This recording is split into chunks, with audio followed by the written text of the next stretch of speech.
Hey, how's it going? Well, today I want to ask you something. What's your attitude? Yeah, I want to talk to you about what's your attitude. Before you can answer the question what your attitude is, you got to first understand what is an attitude. Well, see, an attitude is pretty much the set feelings what you have about something or someone. Now, the way you feel about that something or someone, or your attitude towards them, usually is displayed through your behavior, how you act, how you move, how you talk, and that sort. See, attitudes can be good or bad. For instance, you have a child that wants to ask something from their parent, and the parent tells them, "No, I can't get that for you, baby, because I can't afford it," or whatever the situation may be. And that child just turns around and says, "Well, Mama or Daddy, I understand. I know you could do it if you could. I appreciate you thinking about it anyway." We'll say that child has a good attitude.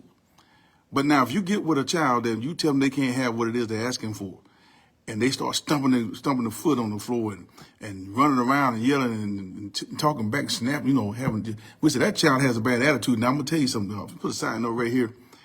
If when I was coming up and I tried that little situation, after I came to, then I'd have realized not to do that no more. But attitudes can be transferred. For instance, you can raise your child, if you have as a parent or someone have a bad attitude on life, on outlook on life, you actually can transfer that feeling to your children. Because you don't think life is good. You think all you want to do is complain and bicker about stuff and complain about what you don't have, where you're not going, and how everybody's trying to use you, putting you down, trying to hold you down. You can transfer that same attitude towards your child. And that's how it can work.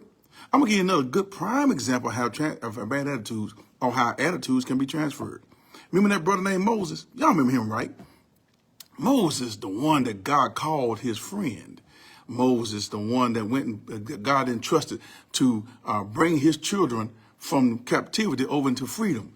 That same Moses, the one that God used to part the Red Sea, that we celebrate the passing of the Red Sea when the children of Israel crossed over. That man that actually saw some physical aspects of God. The one that God allowed him to see his glory while he was up on the mountain. That Moses. Moses had got to the point that where he was dealing with these Israelites, and these Israelites were just plain old complainers. They never were satisfied, always belly aching. Well, for instance, they would go out there as God was bringing them out of the wilderness and everything and taking them out of freedom. They got there for a little while and got there a little longer than they wanted to, and they always start complaining about when they wanted something to eat, when they have food. So God said, "Okay, what I'm going to do, I'm going to provide you with some manna, something out there. Now, you take only what you need for that day. Now, anything else, now we're going to have some problems." But now they got the manna. They would have God supply their resources every day, and then after a while they got tired of the manna and started complaining about that. They wanted we need some meat. We need something with some flavor to it. Can you give us something else? So God allowed birds and stuff to come through there every day and just supply them with meat or whatever. Then after a while they started complaining about that. I guess they want some barbecue or go somewhere else and get some shrimp and I don't know what it was. The fact is they were never satisfied about nothing. And it got to the point they started getting on God's nerves. Now when you get on God's nerves, you done something. Now imagine how it was with Moses, who was not even God at all, how he had to feel when he was the first line that received all these complaints before it was even taken to God. They got to a point one day they was wanting some more water. Said, "Moses, we thirsty. We need something to drink." Now Moses was already frustrated with them, so God called Moses and Aaron and said, "Look here, y'all. This is what I want y'all to do. I want you to go over there and speak to that rock. I want you to go talk to it now. Speak to the rock, and the water will come abundantly for the people to take and drink." Moses said, "All right, bet." They get out there. Moses already frustrated. Moses mad at these folk. His attitude done changed because they have an attitude. So they done transferred their attitude toward Moses. Moses upset with them. First of all, it's like they wouldn't appreciate nothing. And Moses was going through his own personal crisis. His sister Miriam had just died and everything. And here they come over there just talking and belly aching about stuff. So Moses goes over to the rock and asks a question. See, first of all, he forgot what he would disregard what God told him to do. That's how frustrated he was. So he goes and he sees the rock and said, y'all expect me to fetch y'all some water. Is that what y'all want? He said, okay, so what he does is instead of speaking to the rock, guess what Moses does? He hits the rock, takes out his frustration on the rock. Bam! He hits it. A little water came out. He hit it again. Boom! Water came out abundantly. A whole bunch of water came out, and it came out, and it was enough to take care of the people and the animals and everything. They had plenty of water. But then God called Moses back over. He said, Moses, I told you to speak to that rock. Yeah, God, you did. He said, nah, because you didn't do what I told you. See, he said, I wanted you to speak to the rock so I could be sanctified. In other words, so people could see the glory of God and God could be glorified. But Moses took the glory from God when he did that. So when he did it, God said, okay, because of your attitude, because of the way you didn't disobey me, I'm not going to let you take him into the promised land. What? After all I've been through, all the things I've done, you created me for this purpose, and now you telling me I can't take them across the finish line? Nope. I'm not going to let you do it because your attitude done changed. No. What's your attitude? God does things for you, and because he doesn't do it the way you want it done, you have an attitude with God. Because he doesn't do it when you want to do it, you have an attitude with God. Because he doesn't give it to you the way you thought you should have gotten it, you have an attitude with God. Isn't that something?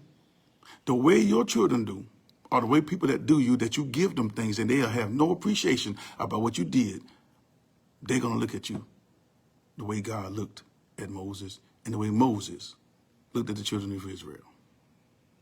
See, the problem we're having now is we have attitudes towards life because life does not go the way we want.